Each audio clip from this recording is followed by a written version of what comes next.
Okay, it is good morning, everyone. Today I'm gonna show you some of the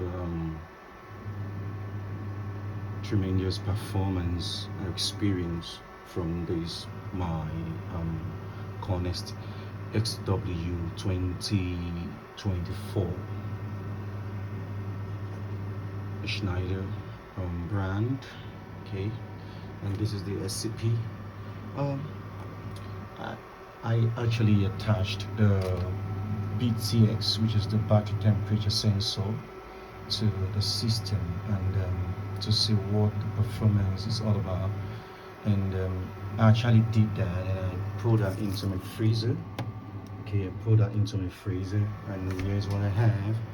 I'm able to measure the room temperature in the freezer, and I'm having -3, which is actually doing very pretty report, a good report for that, because that is exactly what the room temperature is all about, and it's actually doing pretty well.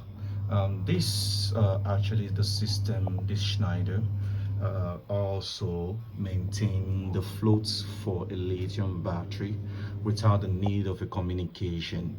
It also monitors the battery temperature, sets up for the amperage to charge, the level of a discharge, the DOD, the depth of discharge. Okay, can also be set on the SCP, and you can see it's now there is no input AC coming in. Here we have the load. I have my washing machine on. We have the load deviating from minimum about 214 to maximum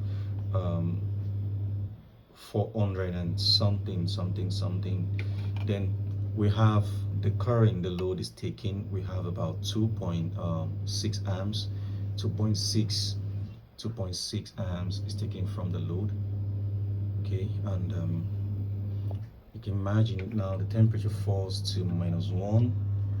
Okay, -1, because actually you can see when I open the freezer, there is block into it. Initially, when the temperature sensor was actually attached to the battery, the lithium battery, I was having 87 degree Fahrenheit, and I now put it into the deep freezer to see what is gonna measure, and tremendously it actually did quite better, because gradually it begins to, a temperature sensor cannot falls immediately. It's not a device that falls immediately. It monitors the cooling system. It monitors the temperature of a system gradually. Okay, because it has to do with the resistance. The thermocouple has to do with the resistance. As the temperature increases or decreases, then the resistance falls coefficient to whatever is measuring, whether negative or positive, and that's quite pretty well. And in my next video, I actually fixed the system. I fixed the system a long time ago. It was a blast from a customer that installed it, and he has to throw it away because they don't have a service center. I believe there is no service center for Schneider, so he intended to brought it to my service center, but because the cost was quite expensive, so he has to make a choice to trade it off, and bought it, and then I fixed it, and since then it has been doing quite well. I actually generate up to when the system is charging now, the battery is taking current, about 20 amps is taken away from the battery, and you can still maintain 27.6, which shows you how durable the battery strength is. And the inverter, when it's charging, I set maximum to 47 amps, so that it can maintain a certain current, not too much of current to the battery, to charge the battery gradually. And also I have my MPPT. I have a Yoaco MPPT, all right, that is also right now is pushing just 1 amps based on the, you can see the incoming current, the IX. You can see there's just 1 amps that is being pushed to the battery.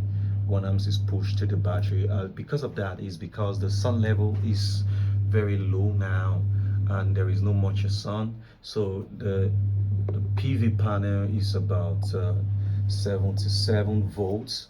But I intend you know, do an upgrading for the solar to merge with the battery capacity. But this time around, what the solar is giving is quite negligible to what the battery needs to maintain recharging. So thank you for watching. Always stay tuned to my channel, like, share your comments. If you have any comment concerning Schneider, let me know. I'm an expert when it comes to Schneider repair. Okay, I'm an expert when it comes to repair of a Schneider inverter. Every Cornest inverter, I'm an expert when it comes to the fixing of a Schneider inverter. So always hook me up and let me know what your comment is all about. Thank you.